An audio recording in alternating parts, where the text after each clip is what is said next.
வணக்கம் நண்பர்களே, நான் உங்கள் அஸ்ட்ராலஜர் சிவலிங்கம் பேசுகிறேன்.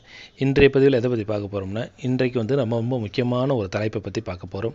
ஜென்ரலாக எல்லாருக்குமே தெரிந்து கொள்ள வேண்டிய ஒரு முக்கியமான தலைப்பாகும். அது என்னென்னு பார்த்தீங்கன்னா, ஒவ்வொருவருமே எந்த வரிசையின் பிரகாரம் நாம் பூஜை செய்யும் பொழுது எந்த வரிசையின் பிரகாரம் நாம் தெய்வத்தை வணங்கி வர வேண்டும் அப்படிங்கிறத பற்றி விரிவாக பார்க்க போகின்றோம். ஏன்னா நிறைய பேர் ஜாதகம் பார்க்கும் பொழுது இதை பற்றி நம்மள்ட்ட கேள்வி கேட்குறாங்க. சில பேருக்கு இதை பற்றி தெரியறதில்ல. சரி, இதை பற்றி தெரிந்து கொள்வதற்காக நம்ம பேசினா நல்லா இருக்குன்றதுக்காக இந்த பதிவில் நாம் இன்றைக்கி பேச போகிறோம். சரி, வாங்க என்னென்ன முறையில் பார்த்துருவோம். தினந்தோறும் எல்லாரும் பூஜை செய்யும் பொழுது நம்ம தெய்வத்தை வணங்கிக்கிட்டே வருவோம்.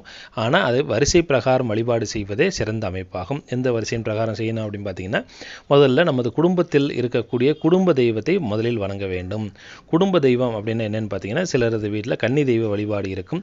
அது நிச்சயமாக முதலில் மனதார வழிபாடு செய்து வர வேண்டும்.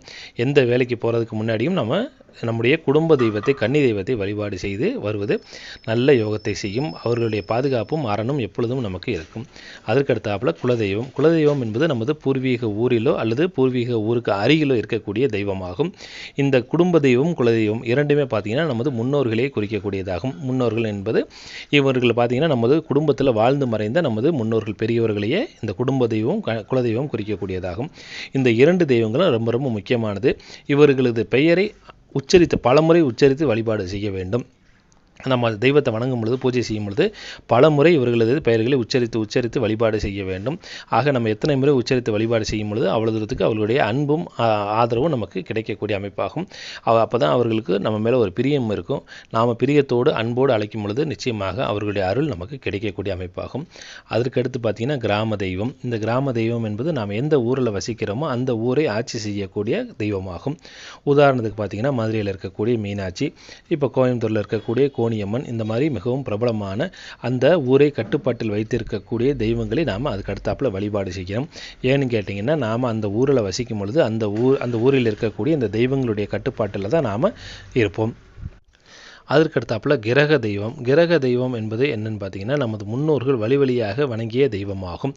அதாவது ஒரு சில பேர் பார்த்தீங்கன்னா குலதெய்வ கோயிலுக்கு போக முடியாது அப்படிங்கிற காரணத்தினால இல்லை வேறு ஏதோ காரணத்தினாலோ பக்கத்தில் இருக்கக்கூடிய அவர்கள் தொழிலுக்காகவோ வேலை வாய்ப்புக்காகவோ பிழைக்க வந்த ஊருக்கு பக்கத்தில் இருக்கக்கூடிய கோயிலை வழிபாடு செய்துக்கிட்டே வருவாங்க. ஆக அதையே குலதெய்வமாக பாவித்து வணங்கி வருவாங்க. இதைத்தான் கிரக தெய்வம் என்று அழைக்கப்படுகிறது.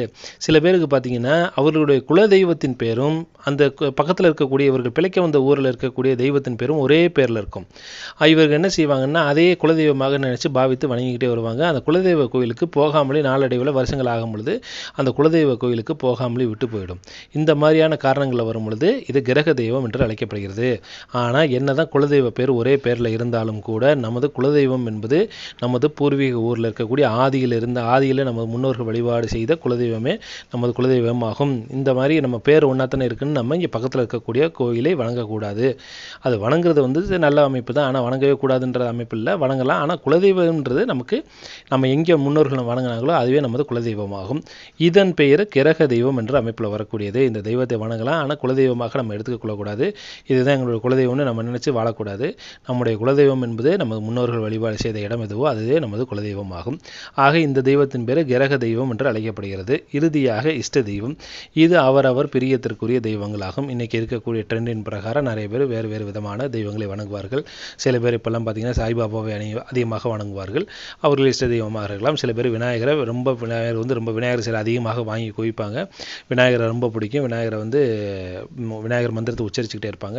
விநாயகரை வழிபாடு செய்வார்கள், வணங்கலாம். இஷ்ட தெய்வமாக ஆஞ்சநேயரை வழிபாடு செய்வார்கள்.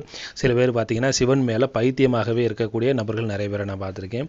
அந்த மாதிரி சிவபெருமானை அதிகமாக அன்போடு மானசீகமாக நேசிக்கக்கூடியவர்கள் நிறைய பேர் இருப்பாங்க. ஆக இஷ்ட தெய்வம் என்பது இந்த மாதிரி இருக்கக்கூடிய நம்ம மனப்பூர்வமாக வணங்க வேண்டிய, மனப்பூர்வமாக நேசிக்கக்கூடிய தெய்வங்கள் ஆகும். ஆக இந்த வரிசையில் தான் நாம் பூஜை செய்யும் பொழுது, என்னைக்கு பூஜை செய்யும் பொழுது நாம் இந்த வரிசையில் தான் வணங்கிக்கிட்டே வரணும். முதல்ல விநாயகர் பிள்ளையாரை கும்பிடணும். அதற்கடுத்தாப்புல குடும்ப தெய்வம் குலதெய்வம், அதற்கடுத்தாப்புல கிராம தெய்வம், அதற்கடுத்தாப்புல கிரக தெய்வம், அதற்கடுத்தாப்புல நமது இஷ்ட தெய்வத்தை வணங்கி வர வேண்டும். இவ்வாறு வணங்குவதே அவர்களுக்கு மரியாதை செய்யக்கூடிய அமைப்புகளாகும். எப்படி நம்ம உயர் தலைவர்கள், அதாவது உயர்ந்த பதவியில் இருக்கக்கூடிய தலைவர்கள் எல்லாம் அட்டன் பண்ணும்பொழுது புரோட்டோக்கால்னு ஒன்று வச்சுருக்காங்களோ, அதே போல் தெய்வங்களுக்கும் இருக்கக்கூடிய ஒரு புரோட்டோக்கால் ஆகும். ஆக இந்த வரிசையில் முழு முதற் கடவுளாகிய விநாயகரை வழிபாடு செய்துவிட்டு அதுக்கடுத்து இருக்கக்கூடிய குடும்ப தெய்வம், குலதெய்வம், கிராம தெய்வம், கிரக தெய்வம், இஷ்ட தெய்வத்தை வழிபாடு செய்வது சிறந்த பலனை தரும் என்று கூறி உங்களிடமிருந்து விடைபெறுகிறேன். மீண்டும் நல்லதொரு பதிவில் உங்களை சந்திக்கும் வரை நன்றி, வணக்கம்.